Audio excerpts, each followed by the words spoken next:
Hey guys, what's up? It's Eli, and I've got some drills for you today. These are going to be grappling specific, and I'm going to take some probably drills that you're already doing, but I'm going to put a couple little modifications on them, and then also show maybe some applications that you wouldn't have quite thought of yet, because these are kind of where these things pop up and you don't really always recognize it in the time. So the first thing we're going to start out with very basic. These are called I call them chimps. Sometimes they're called ape hops or some other kind of like gorilla type thing. So what we're gonna do, we can do these in a line up and down the mats, or we can do them stationary like this. So basically I'm gonna put my two hands on the ground. I like to use my knuckles because my wrist doesn't work. And I'm gonna go here right in front of me, and then I'm gonna hop 180 degrees facing the other direction, here like this.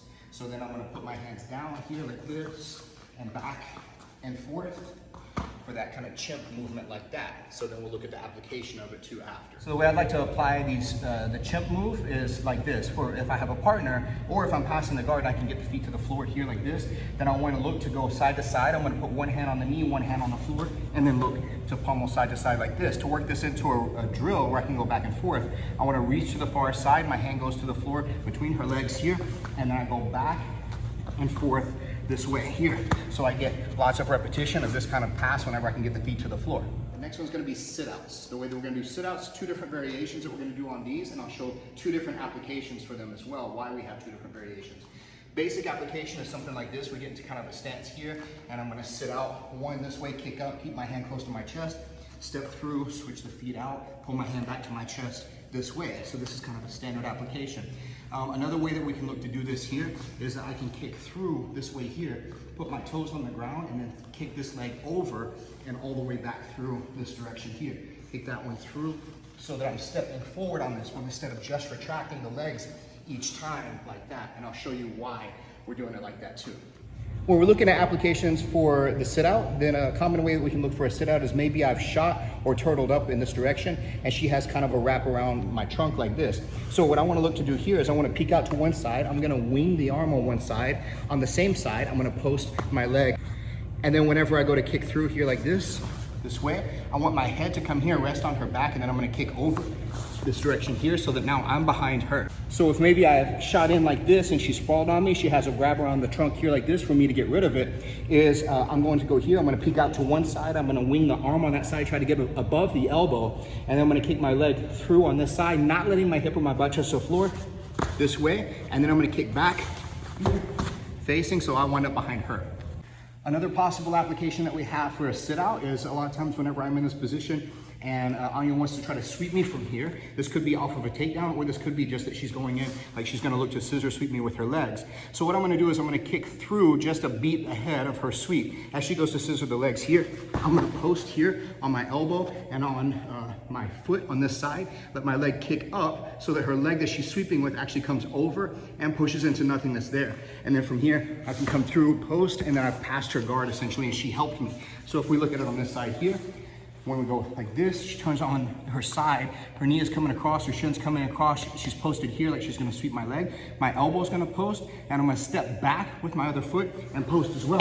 Let my other leg kick up, push her leg down, and then look to come back and try to pass one side or the other.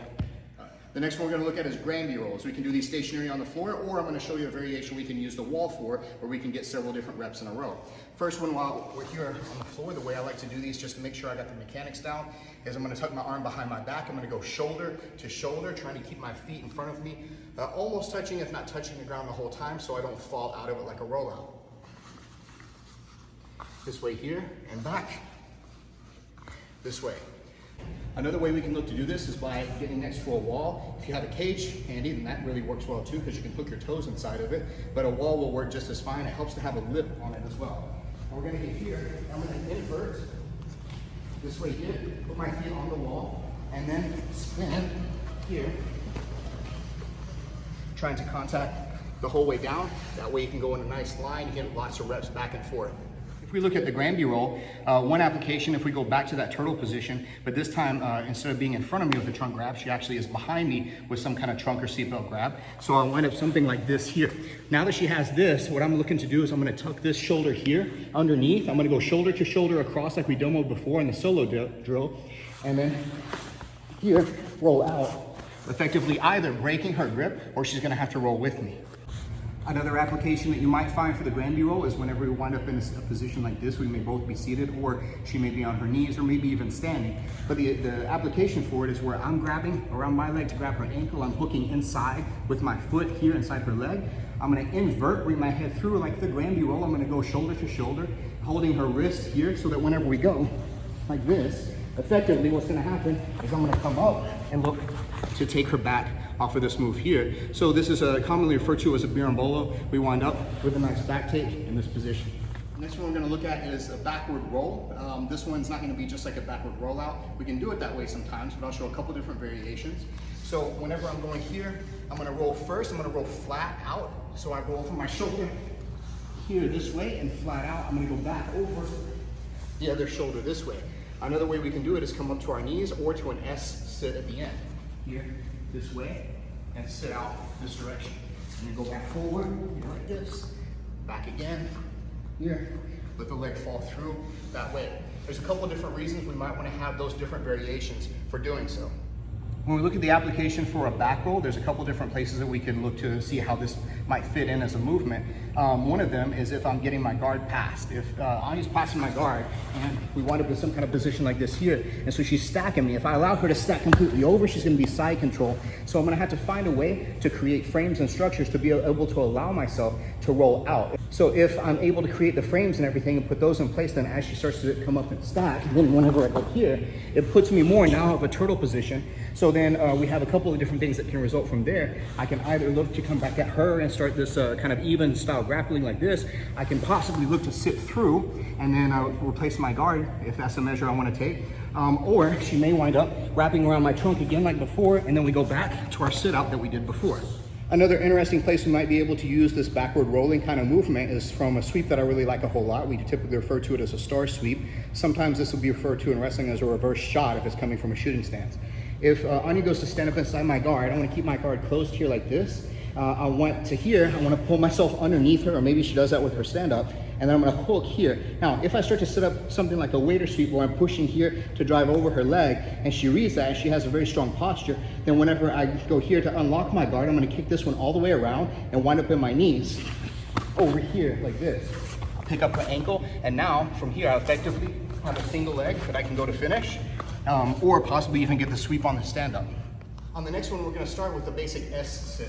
An S sit is where my legs look something like an S. This may be for S mount or for other applications. And the first thing I want to do is just make sure my hips are comfortable with or without the assist of my other hand going back and forth this way. Once I make sure that's comfortable, I'm going to sweep this one in a full circular direction. Halfway through, this one's going to chase it. So we go here, this way here. This one's great for loosening up your hips and your legs, and it has some really good application too in ground fighting. So a place that we can really see where this happens is off of a helicopter or like a pendulum sweep. If we go here, and I have Anya inside the guard, if she's looking to post up from here and I can get a hold of this arm, a really good way for me to capture this is either just holding through here, or better yet, if I can wind up getting a gift wrap position like this, and I scoop through her leg this direction, I'm gonna use that same kind of sweeping movement of a helicopter like this, to come up, and then I've made this kind of sweep and I've wound myself up in the mount position, maybe even still have the gift wrap. Next, we're going to look at knee on belly spins. Knee on belly spins are where we're going back and forth, side to side. So what I want to look to do is I'm going to step my posted leg here. I have my knee that would be on the belly. This foot here is going to step right in front of it. I'm going to stand, make the switch with the knees this way, and then kick this one back. So I'll change sides for my knee on belly application. So then I go here, step, 1, 2, and back. It helps if you have some kind of a pad or a little spacer so that it's a little bit smoother of a transition, and it's also going to imitate more closely the person's body you'll be doing these on. But I'm going to show two different applications, one from knee on belly and then another one for a drill that you can do with a partner. So I go up here, I'm knee on belly position on top of Anya. I've got my foot in line with her two shoulders and my knee is here on her belly. If I step across to where my foot winds up in front of my knee, I can make this full turn and switch this direction. So a couple different ways that we could use this as an application. One is possibly whenever I come up here, she starts trying to push my knee off with her hand. If I see that opening, I might be able to scoop this up, and then I go to make that step turn, and then I can wind up sitting into my own arm bar like that. Another place that this possibly comes up to is not actually from knee on belly at all, but instead it's from a guard pass. If I'm coming through here like this, and instead of knee on belly, I have the same kind of knee on belly position, but it's on the floor, so I've made this kind of knee cut position. If she's starting to turn up on her side like this here, then I'm gonna step my foot across behind her head here. I want my elbow to plant in front of her stomach on this side, and then I'm gonna sweep across. So I've already passed her guard, and I've prevented her from turtling up and taking my back on the pass. This is a basic front roll, but I want to do one from my knees and one from standing. So first the standing one, basic application looks something like this. I step 1 foot forward, the other hand is going to come and touch the ground. I'm going to tuck my hand and my nose underneath, almost like I'm looking back toward my armpit, going from diagonal shoulder to opposite side hip here, this way here. Now I may roll up all the way, or I may end that in a side fall at the end. I also want to show a different variation where I can do it from my knees because of a different application that it might apply to. So whenever we're out here on our knees like this, I'm gonna pick one knee up this direction, and I'm gonna tuck that way. So whichever side I pick up to make that space, I roll back and through, and I land in a seated position. So again, that way, if I pick this side up here, I'm gonna tuck this side through. Here's the opening space, head and arm go through there. I land here, forward facing, in a seated position. So lots of different ways that we can apply a rollout to different situations on the ground, or even standing whenever we're talking about taking different falls from different throws. But this is one that maybe we can look at a little more unconventionally, that is actually just a rollout, but it looks a little fancy. Whenever we get in this position here, what I'm gonna look to do is capture. She may give me this because she's trying to elbow escape, but I'm gonna take my leg on this side here, and I'm gonna actually hook her leg and figure 4 my legs like this on hers. Whenever I get that position here on her, I've got her leg wrapped up with 2 on mine, locking down her top leg. I'm gonna roll over my shoulder in just a basic rollout. The result here is gonna wind us up in this kind of position here. Now, I'm gonna let this near side arm reach and try to find her arm, and I'm gonna use that to help drag her toward me this direction so that I wind up taking her back effectively like this. So for this one, I'm gonna look at just a basic kind of penetration step and shooting application as if we're going for a double or a single leg. The way that I want to present this though is by using a wall or some other kind of surface. We're gonna use the cage here to imitate the wall, so you don't have to have any kind of special equipment. If you do, however, have a pad so that it loosens the impact of your knee, if you don't have mats and it's just a carpeted surface, then this will help a lot. So I'm gonna put this right here, this way. I wanna stand in a distance far enough to where I know that my knee is not gonna quite touch the wall. It's gonna get close, but not quite. The main thing that I need to look at here is that my face doesn't run into the wall. This is what this drill is for. My chest and my hips are gonna come flush to the wall here, so whenever I shoot this way. My second leg, my trailing leg here, steps forward, and I'm gonna push myself up alongside the wall here, so I take off running that direction. If I do it on this side here, I'm bringing my chest over my knee, I get squatted, I drop the knee here to push, to penetrate through my chest, and my hip go forward, my trailing leg comes up next to the wall, and I'm pushing myself that direction here, this way. So these are wall shots. As far as looking at shooting, we looked at how we shot to the wall. The concentration on that is so that we get our hip and our chest front loaded so we don't run our face forward. The reason for that is I don't want to make my shot more of a tackle to where my head is leaned forward, my neck is exposed, and she can sprawl on me easier, or maybe even wrap me up in a guillotine easier. So the idea from here, I still want to have this kind of bent over posture at first, but my knee and my hip are going to go forward as I did on the wall. And whenever that looks to happen, the idea is I want to hit and then immediately turn the corner.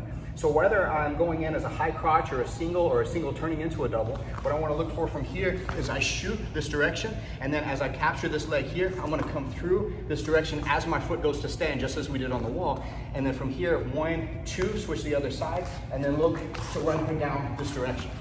So from a different angle from here, I'm looking, we may be hand fighting, we may be looking for collar ties. Whenever I shoot, I want my penetration step to go into the line of her ankles. I want my hip and my chest to move forward. And either I go for a standard double leg right away or single switching to a double. I shoot here this way, I step up with my outside leg, and then I look to run her down that direction. All right, guys, so I hope that you get some use out of these different drills, whether it's solo, whether it's partner, or whether it's application into the live roll.